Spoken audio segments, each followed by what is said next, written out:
रहमतुल्लाहि व बरकातुह। अल्हम्दुलिल्लाहि रब्बिल आलमीन वल आक़िबतु लिल मुत्तक़ीन वस्सलातु वस्सलामु अला अशरफिल अंबियाइ वल मुरसलीन व अला आलिहि व अस्हाबिहि अजमाइन। क़ाल अल्लाहु तबारक व तआला फ़ी कलामिहिल मजीद व फ़ुरक़ानिहिल हमीद कुल या अय्युहन्नास इन्नी रसूलुल्लाहि इलैकुम जमीआ। शुक्रिया आदाय करছি রবের দরবারে। মনিব আমাদেরকে সালাতুল জুমা আদায়ের জন্য মসজিদে আসার তৌফিক দিলেন। নত শিরে মনিবের দরবারে সুজুদ জ্ঞাপন করছি, শুকরিয়া আদায় করছি, পড়ছি আলহামদুলিল্লাহ। আমরা গত জুমায় আলোচনা করেছিলাম সৈয়দুল মুরসালিন আশরাফুল আম্বিয়া রহমাতুল লিল আলামিন সরওয়ারে দু আলম, আসমানের নিচে জমিনের উপরে সর্বশ্রেষ্ঠ মহামানব, দক্ষ, প্রাজ্ঞ, বিজ্ঞ, রাজনীতিবিদ, দার্শনিক, পৃথিবীতে যত গুণে গুণান্বিত হতে পারে সর্বগুণে গুণান্বিত করে আল্লাহ সুবহানাহু ওয়া তাআলা প্রেরণ করেছেন তার নবী মুহাম্মদ রাসূলুল্লাহ সাল্লাল্লাহু আলাইহি ওয়াসাল্লামকে। তার বর্ণাঢ্য জীবন নিয়ে আমরা আলোচনা করছিলাম। আমরা গত জুমায় আলোচনা করেছিলাম রাসূল সাল্লাল্লাহু আলাইহি ওয়াসাল্লাম দেখতে কেমন ছিলেন। আজকে আমরা আলোচনা করব রাসূল সাল্লাল্লাহু আলাইহি ওয়াসাল্লাম যখন এই ধরায় আগমন করেন। রাসূল সাল্লাল্লাহু আলাইহি ওয়াসাল্লাম নবুয়তের আগ থেকেই আল্লাহ তাকে বরকতময় করেছিলেন। সুবহানাল্লাহ বলুন।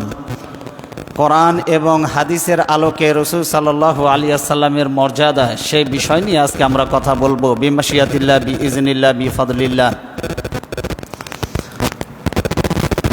আল্লাহ সুবহানাহু ওয়া তাআলা রাসূল সাল্লাল্লাহু আলাইহি ওয়াসাল্লাম সম্পর্কে বলছেন, ওমা আরসালনাকা ইল্লা রাহমাতাল লিল আলামিন, I have sent you as a mercy, as a রাহমা, as a blessings for entire universe. Allah বলছেন, হে নবী, আমি আপনাকে গোটা দুনিয়ার জন্য, গোটা দুনিয়ার মানব গোষ্ঠীর জন্য আমি আপনাকে রহমত বানিয়েছি, আমি আপনাকে করুণা বানিয়েছি, আমি আপনাকে দয়া বানিয়েছি। পৃথিবীর মানুষের জন্য আমি আপনাকে আশীর্বাদ হিসেবে প্রেরণ করেছি। সুবহানাল্লাহ বলুন। পৃথিবীর মানুষের জন্য মুহাম্মদ সাল্লাল্লাহু আলাইহি ওয়াসাল্লাম ছিলেন আশীর্বাদ। বলুন কি ছিলেন? আশীর্বাদ ছিলেন, দয়া ছিলেন, রহমত ছিলেন, করুণা ছিলেন, অনুকম্পা ছিলেন। আল্লাহ তাকে করেছিলেন নবুয়ত লাভের আগ থেকেই বরকতময়।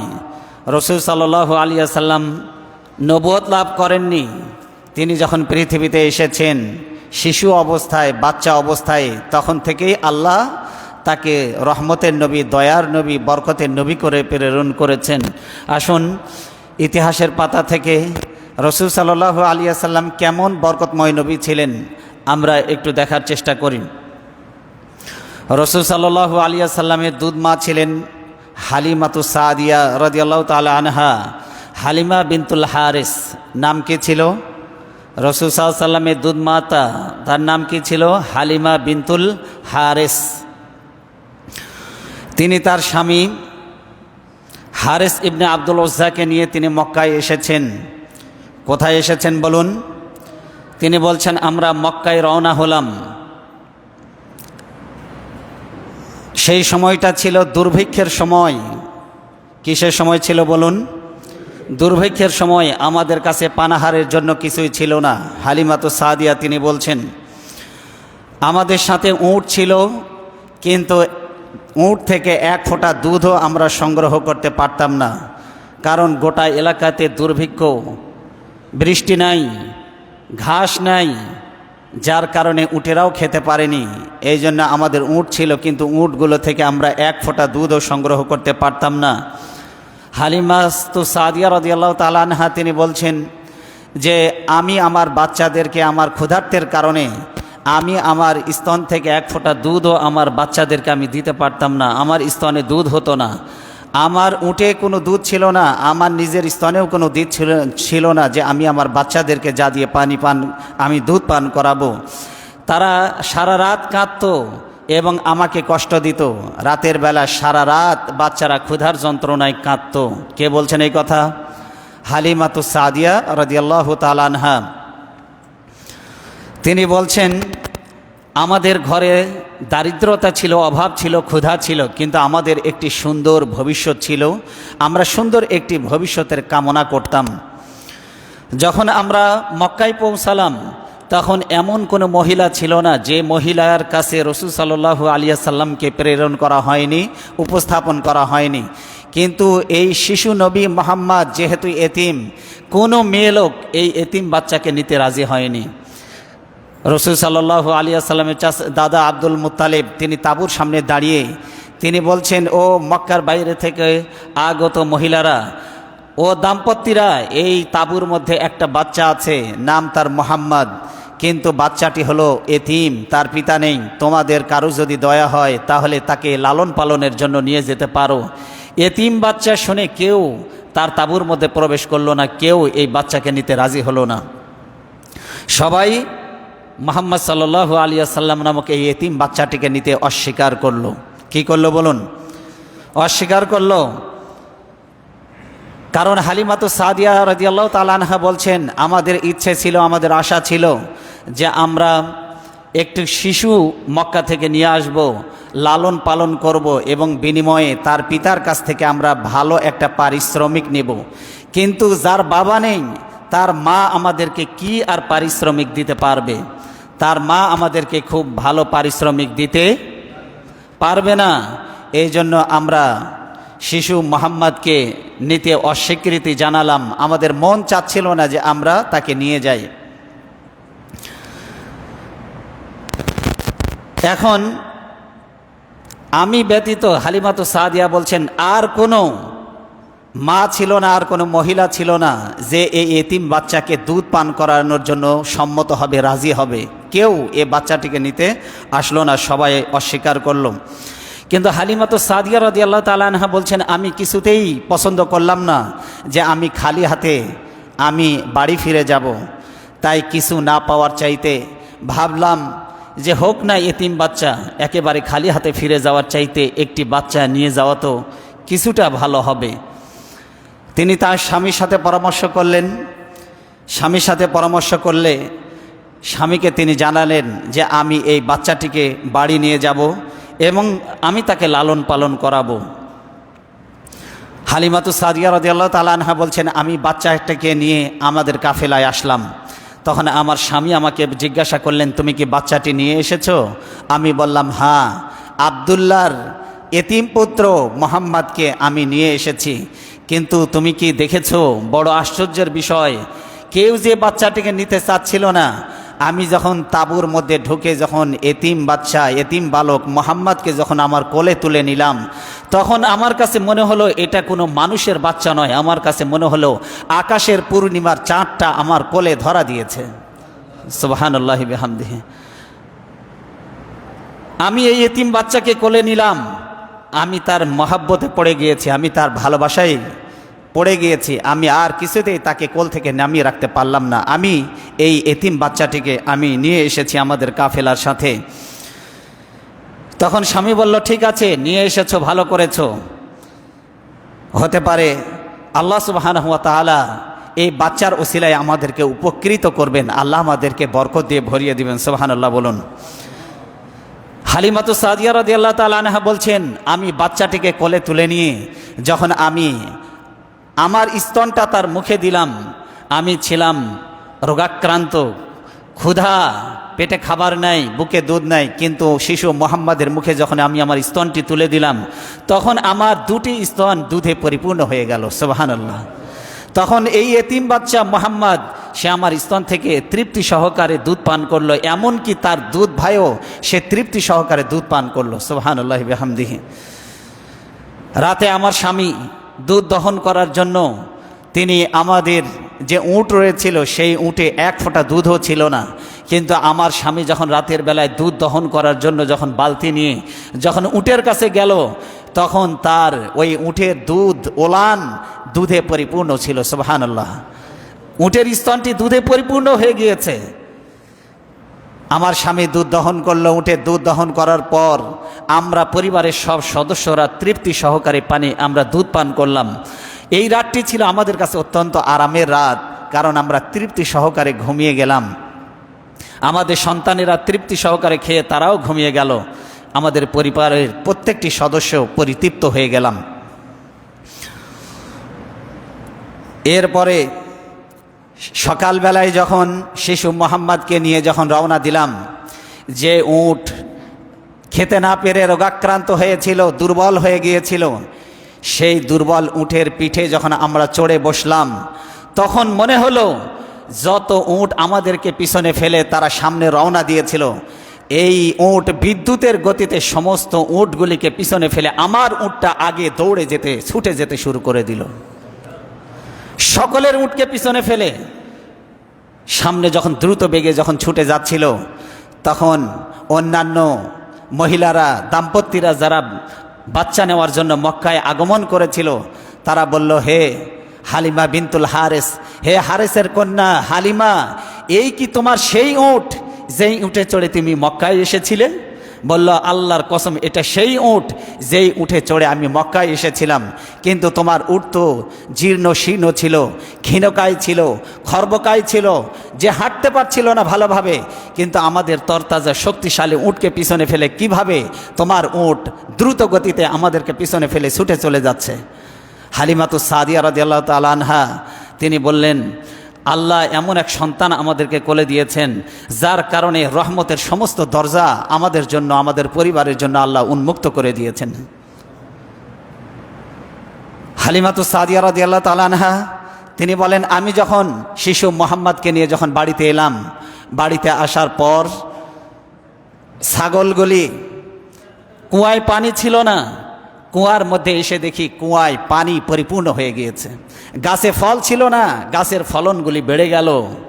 এরপরে আমাদের ছাগলের পালগুলি রাখাল যেই চারণভূমিতে চরাতে নিয়ে গেল, চারণভূমি থেকে আমার রাখাল যেই ছাগলগুলি নিয়ে সে চরাতে গিয়েছিল, সন্ধ্যাবেলায় দেখি ছাগলগুলি তৃপ্তি সহকারে দুধে পরিপূর্ণ হয়ে ফিরে এসেছে। সুবহানাল্লাহ। কিন্তু অন্যান্য ছাগলের পালগুলি তারা ক্ষুধার্ত এবং দুধ শূন্য অবস্থায় তারা বাড়িতে ফিরে আসতো। তখন অন্যান্য মালিকেরা বলল, ও বোকার দল, ও বোকার দল, রাখালেরা তোমরা কি উটগুলিকে, তোমাদের ছাগলগুলিকে ওই জায়গায় চড়াতে পারো না যেখানে হালিমার রাখাল যেখানে ছাগল চড়ায়? হালিমার রাখাল যেখানে ছাগল চড়ায়, তোমাদের ছাগলগুলিকে ওইখানে চড়াও, কারণ হালিমার ছাগলগুলি দুধে পরিপূর্ণ হয়ে আসে তৃপ্তি সহকারে, আর তোমাদের ছাগলগুলি ক্ষুধার্ত আর দুধ শূন্য হয়ে আসে। তখন অন্যান্য রাখালগুলি তাদের ছাগলগুলিকে নিয়ে ওই জায়গায় চড়াতে লাগলো যেখানে হালিমাতুস সাদিয়া রাদিয়াল্লাহু তাআলা আনহার রাখাল ছাগল চড়াতো। কিন্তু সন্ধ্যাবেলায় দেখা যেত হালিমা রাদিয়াল্লাহু তাআলা আনহার ছাগলগুলি দুধে পরিপূর্ণ হয়ে তৃপ্তি সহকারে বাড়িতে ফিরে আসতো, কিন্তু অন্যান্য রাখালের ছাগলগুলি ক্ষুধার্ত আর দুধ শূন্য হয়ে তারা বাড়িতে ফিরে আসতো। এভাবে করে আল্লাহ সুবহানাহু ওয়া তাআলা বরকত দিয়ে হালিমার পরিবারটাকে ভরিয়ে দিলেন। হালিমাতুস সাদিয়া বলছেন, আমরা যতটুকুন চাইতাম আমরা দুধের বাঁট থেকে আমরা ততটুকু পান করতে পারতাম, আমরা যতটুকু চাইতাম আমরা দহন করে নিতে পারতাম। এভাবে করে আল্লাহ সুবহানাহু ওয়া তাআলা আমাদেরকে বরকতময় করে দিলেন। তাহলে মুহাম্মদ সাল্লাল্লাহু আলাইহি ওয়াসাল্লাম নবুয়তের আগেও তিনি ছিলেন বরকতময়। সুবহানাল্লাহ বলুন। এই জন্য হালিমাতুস সাদিয়া রাদিয়াল্লাহু তাআলা আনহা তিনি কিন্তু ঈমানদার ছিলেন না, তিনি তখনও ছিলেন কাফের। কিন্তু মুহাম্মদ সাল্লাল্লাহু আলাইহি ওয়াসাল্লামকে একজন কাফেরও যদি সম্মান করে, আল্লাহ তাকেও বরকত দিয়ে ভরে দিবেন। সুবহানাল্লাহ। এত বরকতময় নবী ছিলেন মুহাম্মদ রাসূলুল্লাহ সাল্লাল্লাহু আলাইহি ওয়াসাল্লাম। রাসূল সাল্লাল্লাহু আলাইহি ওয়াসাল্লাম চতুর্থ এবং অথবা পঞ্চম হিজরিতে, পঞ্চম বছরে আর কি, চতুর্থ বা পঞ্চম বছরে সর্বপ্রথম তার বক্ষ বিদীর্ণ হয়। তার বক্ষটাকে বিদীর্ণ করে ফেঁড়ে তার কলিজাটাকে ধৌত করা হয় চতুর্থ অথবা পঞ্চম বছরে। অর্থাৎ রাসূল সাল্লাল্লাহু আলাইহি ওয়াসাল্লামের বয়স যখন 4 থেকে 5 বছর, তখন তার কলিজাটাকে বের করে ওপেন হার্ট সার্জারির মাধ্যমে তার কলিজাকে জমজমের পানি দ্বারা ধৌত করা হয়। কিসের মাধ্যমে? যে কোনো হাদিসটি এভাবে এসেছে, আতাহু জিবরিল, আনাস ইবনে মালিক বলছেন জিবরাইল আমিন নিজে এসেছেন। মুহাম্মদ সাল্লাল্লাহু আলাইহি ওয়াসাল্লাম তখন ছোট্ট 4 থেকে 5 বছর বয়স, শিশু অবস্থায়, যখন তিনি অন্যান্য বালকদের সাথে ছাগল চড়াতে গিয়ে খেলা করছিলেন।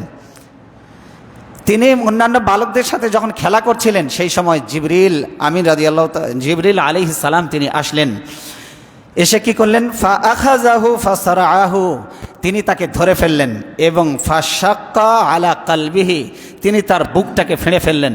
এরপরে তিনি তার বুক থেকে তার কলিজাটাকে, হৃৎপিণ্ডটাকে, হাড়টাকে বের করলেন। এরপরে এই হার্টের ভিতর থেকে আরেকটা গোশতের টুকরা বের করে তিনি বললেন, এইটা হলো শয়তানের টুকরা। কিসের টুকরা? শয়তানের টুকরা। এরপরে জমজমের পানি দ্বারা ধৌত করে তিনি স্বর্ণের পাত্রে রাখলেন। সুবহানাল্লাহ বলেন, সুবহানাল্লাহ। কিসের পাত্রে? স্বর্ণের পাত্রে রাখলেন রাসূল সাল্লাল্লাহু আলাইহি ওয়াসাল্লামের কলব, তার হার্ট, তার কলিজা, তার হৃৎপিণ্ডটাকে স্বর্ণের পাত্রে রাখলেন। জমজমের পানি তারা ধৌত করে আবার যথাস্থানে সেট করে দিলেন। অন্যান্য বাচ্চারা দৌড়ে গিয়ে হালিমাতু সাদিয়াকে বললেন, হালিমাতু সাদিয়া, তোমার সন্তানকে কারা যেন হত্যা করেছে। হালিমাতু সাদিয়া রাদিয়াল্লাহু তাআলা আনহা, অন্যান্য লোকেরা দৌড়ে এসে দেখতে পেলেন মুহাম্মদ সাল্লাল্লাহু আলাইহি ওয়াসাল্লাম সেখানে দাঁড়িয়ে আছেন, কিন্তু ভয়ে তার চেহারা বিবর্ণ হয়ে গিয়েছে। ভয়ে তার চেহারা বিবর্ণ হয়ে গিয়েছে। হযরত আনাস ইবনে মালিক বলেন, আমি তার বুকে দেখতে পেয়েছি চিকন কাটার একটি লম্বা দাগ ছিল। কিসের দাগ ছিল? এটা ছিল ওপেন হার্ট সার্জারি, বা এটা ছিল সিনাসাক, বা এটা ছিল শাক্কে সদর, যেটাকে আরবিতে বলে। সহিহ মুসলিম এটি বলা হয়েছে 431 নম্বর হাদিস। রাসূল সাল্লাল্লাহু আলাইহি ওয়াসাল্লাম নবুয়ত লাভের আগেও তিনি কোনোদিন মূর্তি পূজা করেননি, কারণ আরবের ওই যুগে অনেক দেবতা ছিল। কোনোটার নাম ছিল উজ্জা, কোনোটার নাম ছিল লাত, কোনোটার নাম ছিল হুবল, কোনোটার নাম ছিল ইয়াগুস, কোনোটার নাম ছিল ইয়াউক, কোনোটার নাম ছিল ওয়াদ, কোনোটার নাম ছিল সুয়া, কোনোটার নাম ছিল ইসাফ, কোনোটার নাম ছিল নায়েলা। এগুলি ছিল আরবের দেবতা। এগুলো আরবের কি ছিল বলুন? আরবের দেবতা। আরবের এই দেবতাগুলি সবাই যখন মূর্তি পূজা করত, মুহাম্মদ সাল্লাল্লাহু আলাইহি ওয়াসাল্লাম জীবনে কোনো দিন তিনি মূর্তির পূজা করেননি। জাহেলি যুগে সবাই মূর্তি পূজা করত। একটা গোত্রের লোক ছিল যারা মূর্তি পূজা করত না, সেই গোত্রেরটার নাম ছিল হানিফ। কি নাম ছিল? হানিফ গোত্র। তারা কখনো মূর্তি পূজা করত না। কিন্তু মুহাম্মদ সাল্লাল্লাহু আলাইহি ওয়াসাল্লাম যে বংশে জন্মগ্রহণ করেছেন, কোরাইশ, সেই কোরাইশের লোকেরা মূর্তি পূজা করত, কিন্তু মুহাম্মদ সাল্লাল্লাহু আলাইহি ওয়াসাল্লাম কোনোদিন মূর্তি পূজা করেননি। রাসূল সাল্লাল্লাহু আলাইহি ওয়াসাল্লাম নিজে তিনি বলছেন, কি বলছেন? লা আ'বুদুল্লাতা আবাদা। তিনি খাদিজা রাদিয়াল্লাহু তাআলা আনহাকে লক্ষ্য করে বলছেন, খাদিজা, আমি কোনোদিন লাতের পূজা করিনি। কার পূজা? লাত। বলেন কার পূজা? লাত। এটা হলো দেবতার নাম। নবীজি সাল্লাল্লাহু আলাইহি ওয়াসাল্লাম বলছেন, ওয়ালা আ'বুদুল উজ্জা আবাদা, আমি কোনোদিন উজ্জা দেবতার পূজাও করিনি, লাত দেবতার পূজাও করিনি, উজ্জা দেবতার পূজাও আমি কোনোদিন করিনি। তাহলে মুহাম্মদ সাল্লাল্লাহু আলাইহি ওয়াসাল্লাম ছিলেন একনিষ্ঠ। নবুয়ত লাভের আগেও তিনি এক আল্লাহর উপাসনা ছাড়া তিনি কখনো অন্য কোনো মাবুদের উপাসনা তিনি করেন নাই। সুবহানাল্লাহ বলেন। মুহাম্মদ সাল্লাল্লাহু আলাইহি ওয়াসাল্লাম কোনোদিন শিরক করেননি। কি করেননি? বলেন কি করেননি? মুহাম্মদ সাল্লাল্লাহু আলাইহি ওয়াসাল্লাম কোনোদিন শিরক করেননি। কিন্তু এই উম্মতের মধ্যে শিরক আছে না নাই? বলেন আছে না নাই? দেবতার পূজা আছে, সরস্বতীর পূজা আছে, দুর্গার পূজা আছে, গণেশের পূজা আছে, গরুর পূজা আছে, সূর্যের পূজা আছে, চন্দ্রের পূজা আছে, আগুন পূজা আছে। আছে না নাই? আছে। সর্বোপরি মুসলমান যারা দাবি করে এদের মধ্যেও পীর পূজা আছে না নাই? কি হিন্দুরা করে মূর্তি পূজা, আর কিছু মুসলমান নামধারী মুশরিক আছে তারা করে পীর পূজা। কি পূজা? পীর পূজা। পীরের পায়ে সেজদা দেয়, এরকমের নরাধম আছে না নাই? যে ব্যক্তি কোনো মানুষকে সেজদা দিবে, আনতাসজুদু লিল্লাহিল্লাযী খালাকাহুন্না ইন কুনতুম ইয়াহু তা'বুদুন, আল্লাহ বলছেন চন্দ্র সূর্যের পূজা করো না, চন্দ্র সূর্যকে সেজদা দিও না, কারণ চন্দ্র সূর্য হচ্ছে আমার সৃষ্টি। কার সৃষ্টি? বলেন কার সৃষ্টি? ইন্নাল্লাযীনা তা'বুদুনা মিন দুনিল্লাহি ইবাদুন আমসালুকুম। আল্লাহ বলেন, ও বান্দা, তুমি যার সামনে পূজা করো, তুমি যার আরাধনা করো, যার সামনে মাথা নত করো, সে তোমার মতোই আমার আরেকটা গোলাম। সে তোমার মতো আমার কি? আমার গোলাম, আমার সৃষ্টি। গরুর পূজা যারা করে, এই গরু কার সৃষ্টি? বলেন কার সৃষ্টি? চন্দ্রের পূজা করে, চন্দ্র কার সৃষ্টি? সূর্যের পূজা করে, সূর্য কার সৃষ্টি? আগুন পূজা করে, আগুন কার সৃষ্টি? তুলসীর পূজা করে, তুলসী গাছের। তুলসী গাছ কার সৃষ্টি? আল্লাহ বলছেন তুমি আমাকে বাদ দিয়ে যাদের পূজা করো এরা সবাই আমার গোলাম। একটা গোলাম হয়ে আর একটা গোলামের সামনে কিভাবে মাথা নত করো? তোমার তো আত্মমর্যাদা বোধ, একটা সম্মান থাকা উচিত। যে মোটা গরু সে কখনো দাঁড়িয়ে বলে না দুর্বল যত গরু আছে সব আমার পূজা করবা, এ কথা বলে না। একটা মোটা ষাঁড় সে তার লম্বা শিং নিয়ে, মোটা দেহ নিয়ে সে কখনো বলে না দুর্বল যত গরু আছে সবাই আমার পূজা করবে। একটা কুকুর আর একটা কুকুরকে বলে না তোমরা আমার পূজা করো। একটা কুকুর আর একটা কুকুরকে সেজদা দেয় না। মানুষ হয়ে কি করে আর একটা সৃষ্টির সামনে মাথা নত করতে পারে? তারা তো চতুষ্পদ জন্তুর চাইতেও নিকৃষ্ট, ঠিক না বলুন? যারা আল্লাহকে বাদ দিয়ে অন্যের সামনে মাথা নত করে এরা চতুষ্পদ জন্তুর চাইতেও নিকৃষ্ট। কে বলেছেন এই কথা? বলেন কে বলেছেন? আল্লাহ বলেছেন উলাইকা কাল্লানাম, এরা হলো চতুষ্পদ জন্তুর ন্যায়, বালহুম আদল। আল্লাহ বলছেন চতুষ্পদ জন্তুর চাইতেও নিকৃষ্ট। সূরা আল আরাফ 179 নম্বর আয়াত। এই জন্য আমরা এক আল্লাহর পূজা করব, এক আল্লাহর আরাধনা করব। কার? বলেন কয় আল্লাহর পূজা করবেন? কয় আল্লাহর আরাধনা করবেন? কয় আল্লাহর বন্দেগী করবেন? যদি এক আল্লাহর ইবাদত করতে করতে যদি মারা যান, যদি আকাশ সমান যদি জমিন পরিপূর্ণ গুনাহ যদি আপনি নিয়ে আল্লাহর কাছে যদি ওঠেন, আর আপনার ইবাদতের মধ্যে যদি শিরক না থাকে, জমিন পরিপূর্ণ করে গুনাহ নিয়ে যাবেন, আকাশ সমান রহমত নিয়ে, দয়া নিয়ে, ক্ষমা নিয়ে আল্লাহ আপনার সামনে হাজির হয়ে যাবে। কারণ যে আল্লাহর সাথে শিরক করেনি আল্লাহ কখনো জাহান্নামের আগুনে তাকে ফেলতে পারে না। আল্লাহ কখনো তাকে জাহান্নামের আগুনে ফেলতে পারে না। বলতেছিলাম মুহাম্মদ সাল্লাল্লাহু আলাইহি ওয়াসাল্লাম এমন চারিত্রিক মাধুরতা তিনি দিয়ে মানুষের মনকে জয় করতে সক্ষম হয়েছিলেন। তিনি নবুয়ত লাভের আগেই তিনি আল আমিন উপাধিতে ভূষিত হয়েছিলেন। সুবহানাল্লাহ বলুন। আল আমিন, বলেন কি উপাধি? আল আমিন শব্দের অর্থ হলো বিশ্বাসী। আসাদেক উপাধি দিয়েছিল ওই মূর্তি পূজারীদের সমাজ, তাকে বলেছিল আসাদেক, বলেছিল সত্যবাদী। জীবনে কোনোদিন একটা মিথ্যা কথা বলেন নাই। কোন নেতা আছে, কে আছে যে পৃথিবীতে জীবনে একটা মিথ্যা কথা বলে নাই? পৃথিবীতে এইরকমের কোনো পীর, কোনো মুফতি, কোনো মুহাদ্দিস, কোনো কাউকে আপনি কি দেখাতে পারবেন? কেউ কি বলতে পারবে জীবনে কোনোদিন একটা মিথ্যা কথা বলে নাই? কথা বলেন, কেউ কি বলতে পারবে? সবাই বলেন, বলতে পারবে? মুহাম্মদ সাল্লাল্লাহু আলাইহি সাল্লাম ছিলেন আল আমিন, তিনি ছিলেন বিশ্বাসী, তিনি ছিলেন আস-সাদিক। জীবনে কোনোদিন সততামি করেন নাই, তিনি কোনোদিন প্রতারণা করেন নাই, প্রবঞ্চনা করেন নাই, মানুষকে ঠকান নাই, জীবনে কোনোদিন একটা মিথ্যা কথা বলেন নাই। এইরকম আদর্শ নেতা ছিলেন মুহাম্মদ রাসূলুল্লাহ সাল্লাল্লাহু আলাইহি ওয়াসাল্লাম। জাহেলি যুগের সমাজে যখন মানুষের প্রতি মানুষের কোনো আস্থা ছিল না, বিশ্বাস ছিল না, ভরসা ছিল না, সেই সমাজেও আশার প্রতীক ছিলেন, বিশ্বস্ততার প্রতীক ছিলেন মুহাম্মদ রাসূলুল্লাহ সাল্লাল্লাহু আলাইহি ওয়াসাল্লাম। কাবা ঘর সংস্কারের সময় কাবা ঘরে কে গিলাফ স্থাপন করবে এই নিয়ে আরবের গোত্রগুলির মধ্যে দ্বন্দ্ব এবং সংঘাতের সৃষ্টি হয়েছিল। কাবা ঘর সংস্কারের সময় কে কাবা ঘরে গিলাফে কে মানে কাবার গিলাফ কে প্রতিস্থাপন করবে, এটা নিয়ে আরবের বড় বড় গোত্রের মধ্যে যখন সংঘাত দেখা দিল, তখন তারা সিদ্ধান্তে উপনীত হলো আগামীকালকে মক্কার এই গেট দিয়ে যেই লোকটি সবার আগে এই মক্কায় এই বাইতুল্লাহতে প্রবেশ করবে, মক্কার এই গেট দিয়ে যে এই খানায় কাবায় প্রবেশ করবে, আমরা তাকেই বিচারক হিসেবে মেনে নেব। সুবহানাল্লাহ বলেন। তারা সকালবেলায় আরবের গোত্র প্রধানরা অপেক্ষা করতে লাগলো। তারা দেখতে লাগলো যে আরবের এই মক্কার গেট দিয়ে কে এই মক্কা নগরীতে এই বাইতুল্লাহর এই গেট দিয়ে কে বাইতুল্লাহতে আল্লাহর ঘরে প্রবেশ করে, সেইটা দেখার অপেক্ষায় তারা দেখতে লাগলো সকালবেলায় আর কেউ নয়, মক্কার গেট দিয়ে সর্বপ্রথম যিনি প্রবেশ করলেন তিনি মুহাম্মদ রাসূলুল্লাহ সাল্লাল্লাহু আলাইহি ওয়াসাল্লাম। সবাই এক বাক্যে বলে উঠলো আমাদের মাঝে আস-সাদিক এসেছে, আল আমিন এসেছে, আমাদের মাঝে সত্যবাদী এসেছে, আমাদের মাঝে বিশ্বস্ত এসেছে। এখন আর আমাদের মাঝে বিচার ফায়সালা নিয়ে আর কোনো সমস্যা হবে না। এবারে আমরা ন্যায় এবং ইনসাফ ভিত্তিক বিচার পাবো এবং একটা সমাধান আমরা পাবো। রাসূলুল্লাহ সাল্লাল্লাহু আলাইহি ওয়াসাল্লাম তার ইন্টেলেকচুয়াল পাওয়ার, তার বুদ্ধিমত্তাকে কাজে লাগিয়ে তিনি কি করলেন?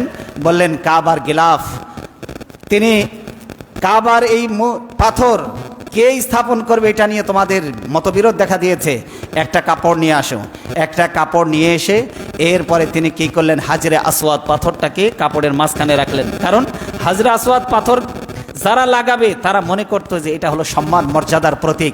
আমরা যদি হাজরা আসওয়াদ পাথরকে যদি দেওয়ালে প্রতিস্থাপন করি তাহলে আমাদের গোত্রের সম্মান হবে। আর এক গোত্রের লোকেরা বলছে এটা আমাদের অধিকার, আর এক গোত্রের লোকেরা বলছে না, তোমাদের চাইতে আমাদের সম্মান মর্যাদা অনেক বেশি, সুতরাং আমরা হাজরা আসওয়াদ পাথরকে প্রতিস্থাপন করব। এ নিয়ে যখন দ্বন্দ্ব সংঘাত দেখা দিল, নবীজি বললেন একটা কাপড় নিয়ে আসো। একটা কাপড়ের মাঝখানে তিনি হাজরা আসওয়াদ পাথরটাকে রাখলেন। এরপরে গোত্র প্রধানদেরকে বললেন, তুমি ওই কোণা ধরো, তুমি এই কোণা ধরো, তুমি এই দিকে এই কোণা ধরো, তুমি আর এক কোণা ধরো। আর অন্যান্য নেতৃবৃন্দকে বললেন, আপনারা সাইডে যে ফাঁকা জায়গা আছে সবাই ধরেন একসাথে। সবাই মিলে কাপড়ের চতুর্দিকে একসাথে ধরে একসাথে হাজরা আসওয়াদ পাথরটাকে স্থাপন করলো।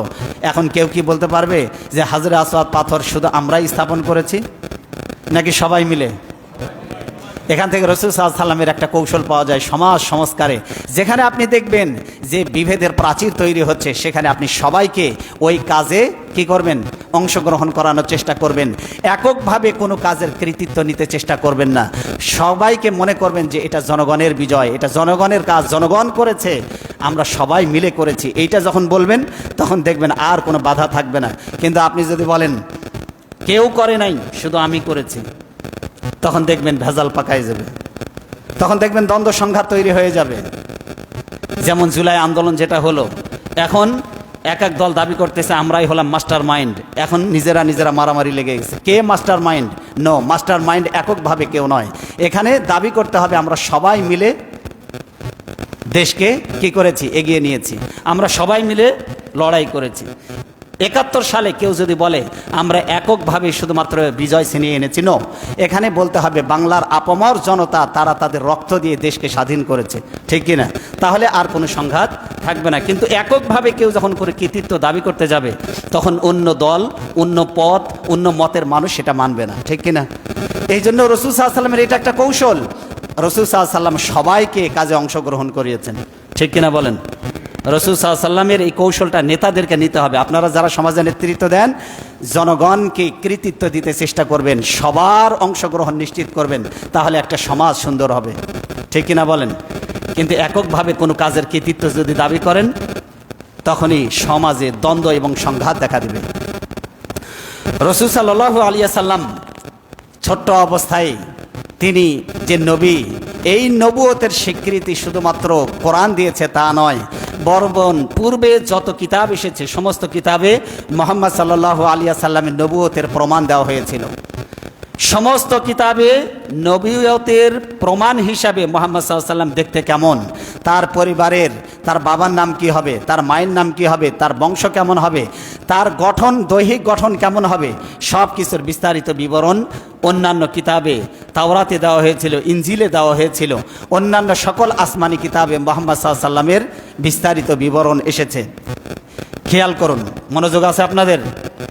মনোযোগ আছে? নাম হচ্ছে আবু মুসা আল আশআরী, এই সাহাবী, তিনি বর্ণনা করছেন, ভালো করে শুনুন। রাসূল সাল্লাল্লাহু আলাইহি ওয়াসাল্লামের চাচা আবু তালেব, নাম কি? আবু তালেবের ঘরে তিনি যখন লালিত পালিত হন, চাচার সঙ্গে অন্যান্য কোরাইশ মুরব্বী বয়োজ্যেষ্ঠ যারা, তাদের সাথে মুহাম্মদ সাল্লাল্লাহু আলাইহি ওয়াসাল্লাম সিরিয়ার উদ্দেশ্যে বাণিজ্যিক কাফেলার সাথে তিনিও রওনা করলেন। চাচা ব্যবসায়ী ছিলেন, ব্যবসা করার জন্য সিরিয়ার উদ্দেশ্যে রওনা দিয়েছেন। কোন দেশ? বর্তমান সিরিয়া আছে না, এটাকে বলা হয় শাম দেশ। কোন দেশ?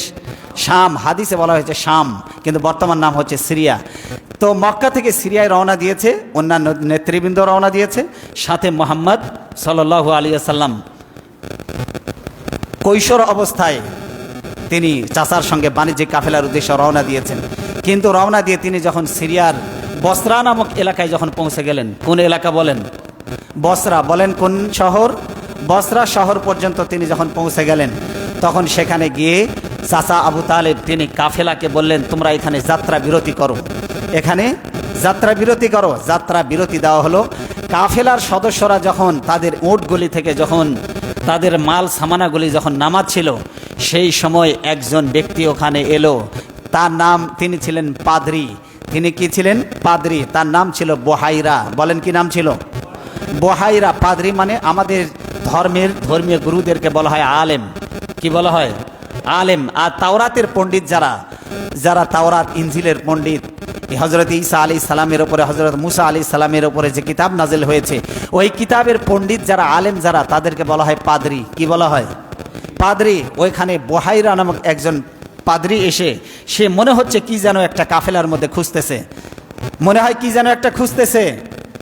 তারপরে তিনি মুহাম্মদ সাল্লাল্লাহু আলাইহি ওয়াসাল্লামের হাতকে ধরে ফেললেন এবং ধরে ফেলে তিনি বললেন, তার দিকে তাকাতে লাগলেন আর বললেন, তুমি সাধারণ কোনো বালক নও, তুমি হচ্ছ রহমাতুল লিল আলামিন, তুমি হচ্ছ আল্লাহর রসুল। সুবহানাল্লাহ বলেন।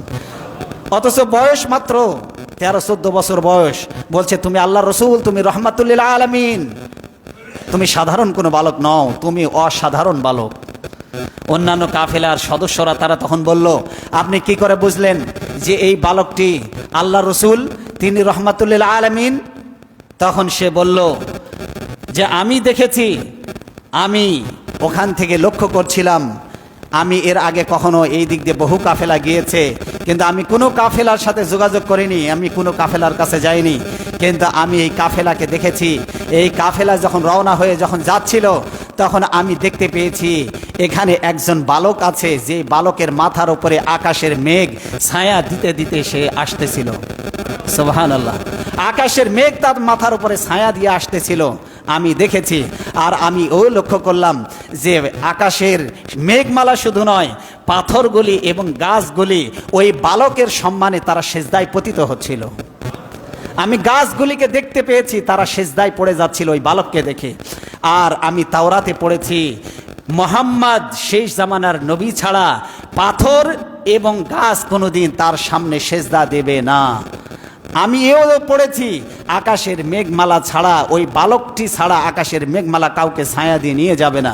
আমি দেখেছি তোমাদের কাফেলার সাথে সাথে মেঘমালা ছায়া দিয়ে তোমাদেরকে নিয়ে আসতেছিল, আর আকাশ এই গাছপালাগুলি চতুর্দিক থেকে ওই বালকের সম্মানে সেজদায় পড়ে যাচ্ছিল। এই সেই বালক। তিনি বলে দিলেন, কিভাবে চিনলেন? বললেন, এই বালকের দেহের মধ্যে একটা চিহ্ন আছে, নবুয়তের চিহ্ন, মোহর।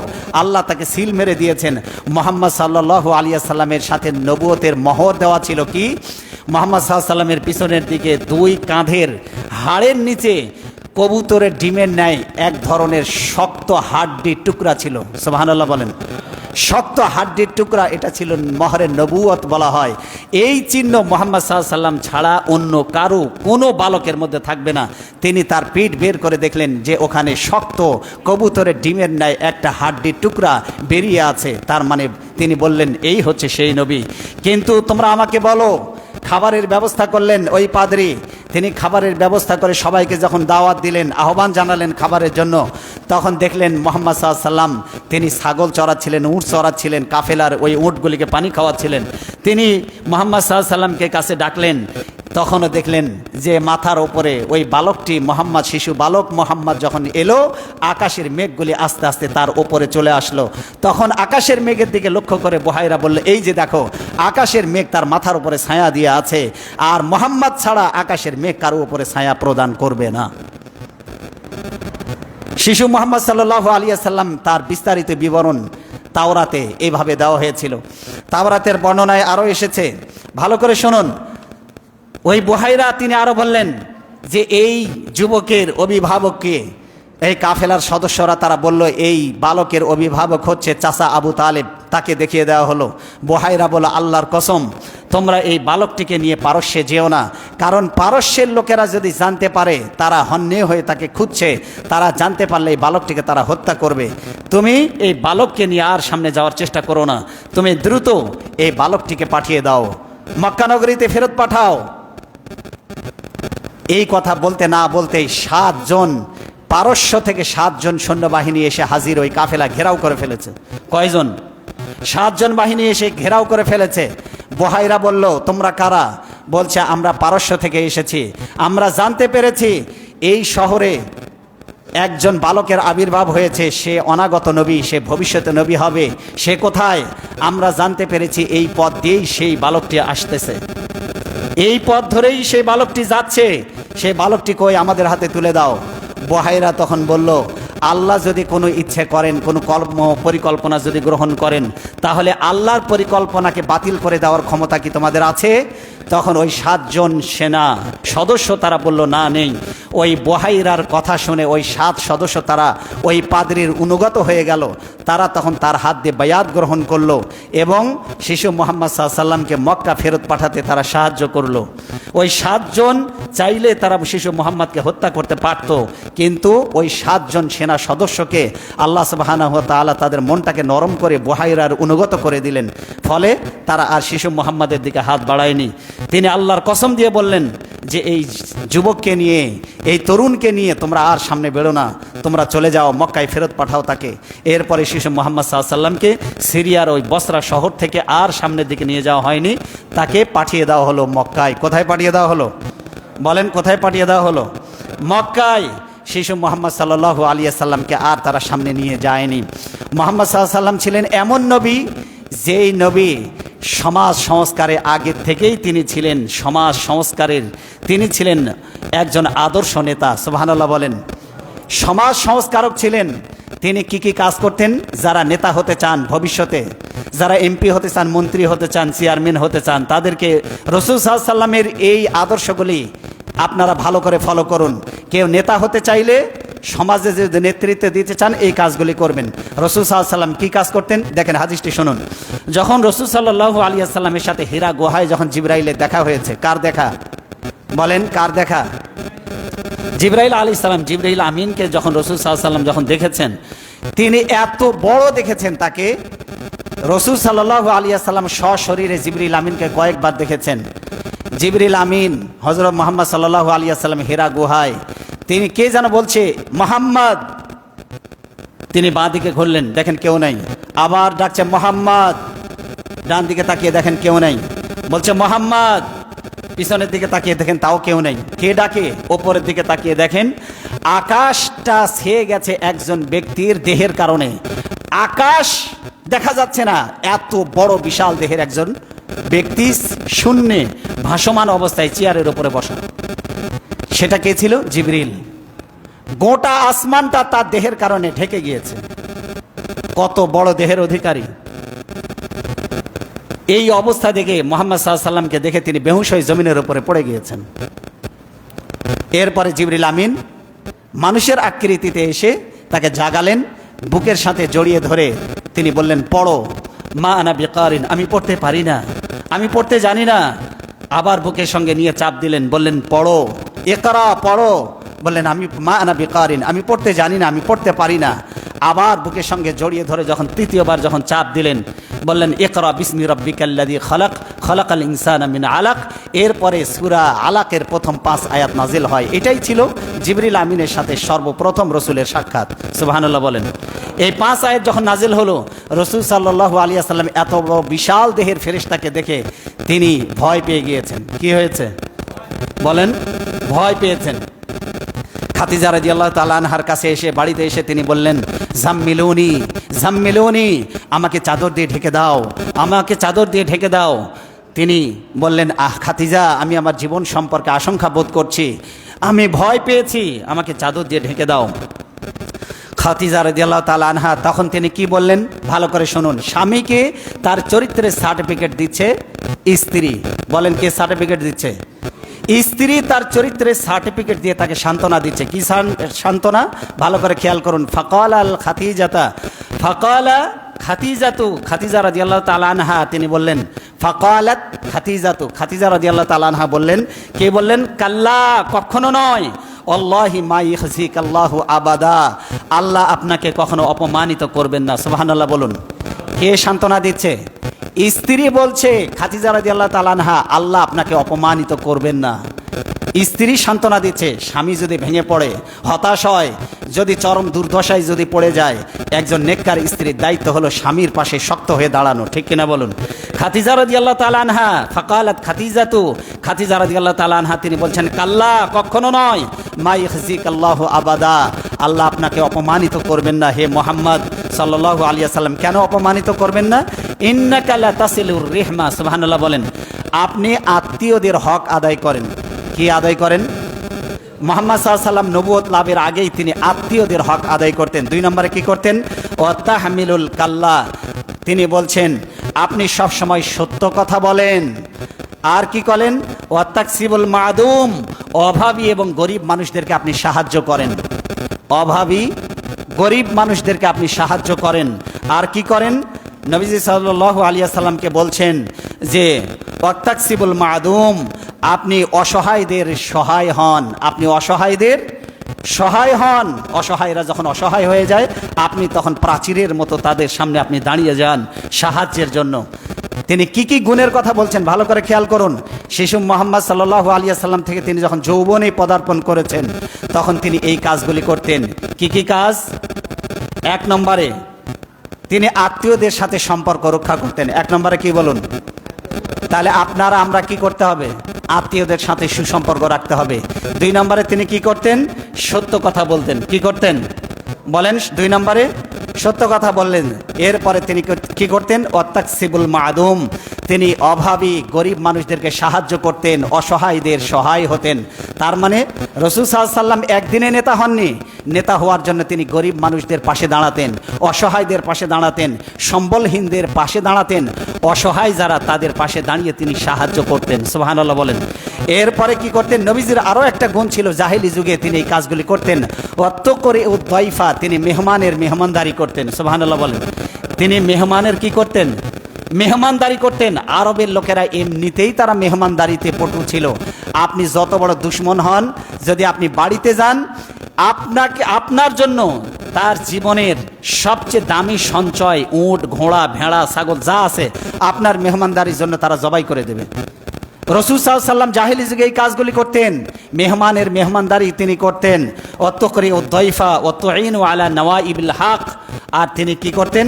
নবীজি সাল্লাল্লাহু আলাইহি ওয়াসাল্লাম কঠিন বিপদের সময় লোকদেরকে সাহায্য করতেন। বলেন কি করতেন? কঠিন বিপদের সময় লোকদেরকে সাহায্য করতেন। তাহলে রাসূল সাল্লাল্লাহু আলাইহি ওয়াসাল্লাম যুবক বয়সে সমাজে এই কাজগুলি করতেন। আমার যুবক ভাইয়েরা, তরুণ ভাইয়েরা, তোমাদের এই কাজগুলি করতে হবে।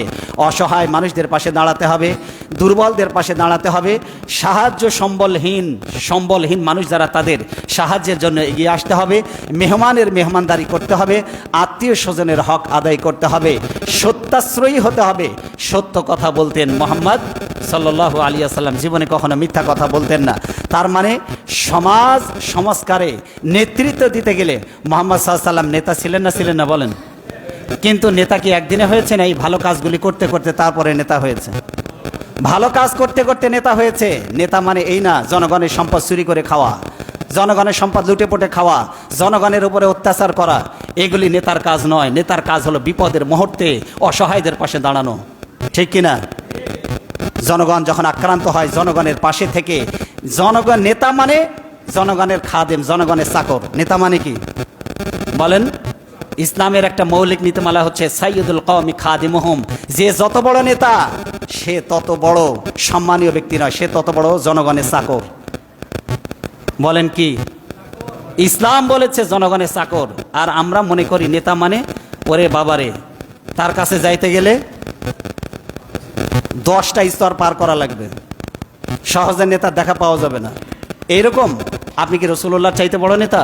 রাসূল সাল্লাল্লাহু আলাইহি ওয়াসাল্লাম তিনি বাজারের ব্যাগ নিয়ে এতিমদের বাড়ির দরজার সামনে দিয়ে যেতেন আর বলতেন, এতিমেরা তোমাদের কি লাগবে আমাকে বলো, আমি বাজার করে এনে দেব, আমি বাজারে যাচ্ছি।